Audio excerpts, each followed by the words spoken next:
Hello दोस्तों, स्वागत है आपको आईपी अड्डा के एक और नई वीडियो में। तो चलिए आज हम लोग देखने वाले हैं ज्योति सीएनसी ऑटोमेशन के लिस्टिंग डे स्ट्रेटजी के बारे में कि हमें लिस्टिंग डे के दिन कैसे स्ट्रेटजी बनाना चाहिए ताकि लॉन्ग टर्म में भी और शॉर्ट टर्म में भी अच्छा हम प्रॉफिट गेन कर सकें।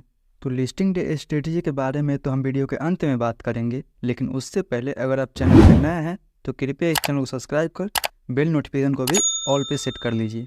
तो चलिए बिना आपका समय गंवाए वीडियो में सीधा आगे बढ़ते हैं और सबसे पहले देखते हैं इसके अलॉटमेंट एंड लिस्टिंग डेट के बारे में। तो दोस्तों इसका जो अलॉटमेंट है वो पहले ही लिंकिंग टाइम के वेबसाइट पे आ चुका है। आई होप कि आप सबने अपना अलॉटमेंट चेक कर लिया होगा, और आप अभी तक अपना अलॉटमेंट चेक नहीं किए हैं तो मैं डिस्क्रिप्शन में लिंक दे दूंगा, आप लोग अपना अलॉटमेंट वहाँ से चेक कर सकते हैं। और कौन कौन इस आईपीओ में अप्लाई किया था और किसको किसको इसका अलॉटमेंट मिला हुआ है वो मुझे कमेंट करके ज़रूर बताएं। वहीं अब अगर हम इसके लिस्टिंग डेट के बारे में बात करते हैं तो इसका जो लिस्टिंग डेट रखा गया है वो 16 जनवरी को रखा गया है, यानी ट्यूसडे को मार्केट में लिस्ट होगा। और हाँ दोस्तों, 15 को मेडी असिस्ट का भी आईपीओ खुलने वाला है। अगर अभी तक आपने इसका रिव्यू नहीं देखा है तो मैं डिस्क्रिप्शन में और आई बटन में लिंक दे दूंगा, आप लोग उसको भी जाके चेकआउट कर सकते हैं। तो चलिए एक बार हम इसके कोटा और सब्सक्रिप्शन रेट पर नज़र डालते हैं। तो रिटेल को इसमें 10% का कोटा दिया गया है, क्यूआईबी को 75% का कोटा दिया गया है, और एनआईआई का जो कोटा है वो 15% का रखा गया था। अगर इस हिसाब से इसका हम सब्सक्रिप्शन रेट देखते हैं तो क्यूआईबी की तरफ से 46 गुना के आसपास सब्सक्राइब किया गया था, एनआईआई की तरफ से लगभग 38 गुना के आसपास सब्सक्राइब किया गया था, और रिटेल की तरफ से भी लगभग 27 गुना के आसपास सब्सक्राइब किया गया था, और एम्प्लॉय की तरफ से भी लगभग 13 गुना के आसपास सब्सक्राइब किया गया था। और इस तरह से टोटल इसको 40 गुना के आसपास सब्सक्राइब किया गया था, यानी देखा जाए तो इसका सब्सक्रिप्शन जो है वो ठीक ठाक था। और अगर एप्लीकेशन वाइज देखते हैं तो लगभग 24 गुना के आसपास ये सब्सक्राइब किया गया था एप्लीकेशन वाइज। मतलब 24 लोगों में से किन्हीं एक कोई आईपीओ मिला होगा और 100 लोगों में से किन्हीं 4 कोई आईपीओ मिला होगा। देखा जाए तो इसका जो अलॉटमेंट चांस है वो लगभग 4% के आसपास निकल के आ रहा है। तो चलिए अब हम लोग इसका लेटेस्ट जीएमपी देख लेते हैं, लेकिन उससे पहले एक बार इसके हम प्राइस बैंड पर नज़र डालते हैं। तो इसका जो प्राइस बैंड है 315 रुपये से लेकर 331 रुपये के बीच में रखा गया था। अगर इस हिसाब से देखा जाए तो मार्केट में इसका काफ़ी कम डिमांड है। देखा जाए तो 15 से 20% का जीएमपी चल रहा है।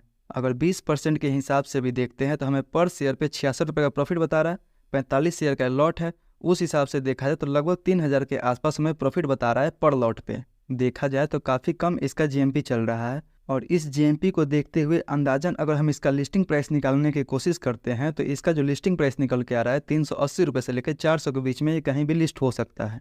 और दोस्तों याद रहे कि जीएमपी कभी भी फिक्स नहीं होता है, ये ऊपर नीचे होते रहता है, और हम लोगों को तो 15 से 20% के जीएमपी पे भरोसा ही नहीं करना चाहिए। तो ये तो हो गई इसकी जीएमपी की बात। तो चलिए अब हम लोग फाइनली लिस्टिंग डे स्ट्रेटजी के बारे में बात कर लेते हैं कि लिस्टिंग डे के दिन हमें कैसी स्ट्रेटजी बनाना चाहिए। तो देखिए इस वीडियो में हम उन दोनों लोगों के लिए बात करेंगे जिनको कि इसका अलॉटमेंट मिला हुआ है और जिनको कि इसका अलॉटमेंट नहीं मिला हुआ है।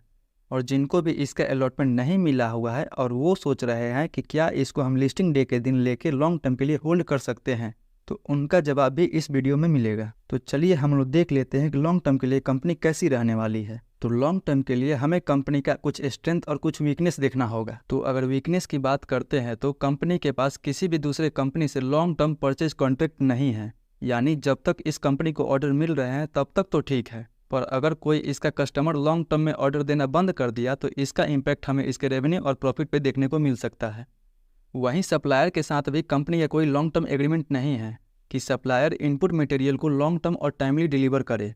वहीं ये कंपनी बहुत ही कम्पिटिटिव इंडस्ट्री में काम करती है, और अगर समय पे अपने आप को अपग्रेड नहीं करती है तो कंपनी काफ़ी पीछे छूट जाएगी अपने पीयर कंपटीटर से। वहीं ये कंपनी अभी अभी लॉस से प्रॉफिट में आई है, और कंपनी के पास बहुत ज़्यादा लोन भी है, और कंपनी मार्केट वैल्यूएशन से लगभग 3 गुना का ज़्यादा वैल्यूएशन मांग रही है, वो भी बस ब्रह्मोस मिसाइल और एरोस्पेस कंपनी का ऑर्डर बुक दिखा के। देखा जाए तो कंपनी के लिए कहीं भी जस्टिफाई नहीं कर रहा है, और मुझे ये आईपीओ काफ़ी रिस्की नज़र आ रहा है। वहीं अब अगर हम इसका स्ट्रेंथ देखते हैं तो कंपनी भारत में 10% का मार्केट शेयर अपने पास रखती है, जो इसको भारत की तीसरी सबसे बड़ी सीएनसी मैन्युफैक्चरिंग कंपनी बनाती है। वहीं ये कंपनी इंडिया के साथ साथ 16 और देशों को अपना सीएनसी मशीन एक्सपोर्ट करती है। यहाँ तक कि कंपनी का खुद का मैन्युफैक्चरिंग फैसिलिटी फ्रांस में भी है, जिसे ये कंपनी कुछ ही साल पहले एक्वायर की थी। पर अगर ओवरऑल देखा जाए तो कंपनी का काम तो मुझे ठीक लग रहा है, पर इसके फंडामेंटल में बहुत ही अप्स एंड डाउन्स है। तो मैं तो फिलहाल इसको लॉन्ग टर्म के लिए अवॉइड ही करने वाला हूँ। बाकी आप अपना एनालिसिस लगाकर अपने हिसाब से इसमें डिसीजन लीजिए। वहीं अब बात कर लेते हैं कि जिनको कि इसका अलॉटमेंट मिला हुआ है वो क्या करे, वो इसे होल्ड करे या सेल करके निकल जाए।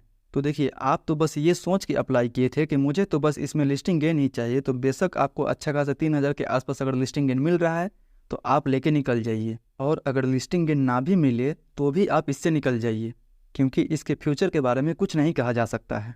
और वहीं अगर आप एक रिस्की इन्वेस्टर है तो आप क्या कर सकते हैं कि आप अपना पार्शियल प्रॉफिट बुक कर सकते हैं और पार्शियल को होल्ड कर सकते हैं, यानी आप आधा अमाउंट विड्रॉल कर लीजिए और हाफ अमाउंट को लंबे समय के लिए निवेश करके छोड़ सकते हैं। और अगर आप अपने प्रिंसिपल कैपिटल के साथ रिस्क लेना नहीं चाहते हैं तो आप क्या कर सकते हैं कि आप अपने प्रॉफिट के साथ रिस्क ले सकते हैं। जो भी आपका 3,000 के आसपास प्रॉफिट होगा उसको आप लॉन्ग टर्म के लिए निवेश करके छोड़ सकते हैं, उस पर आप रिस्क ले सकते हैं। तो कुछ ऐसी स्ट्रेटजी बना सकते हैं।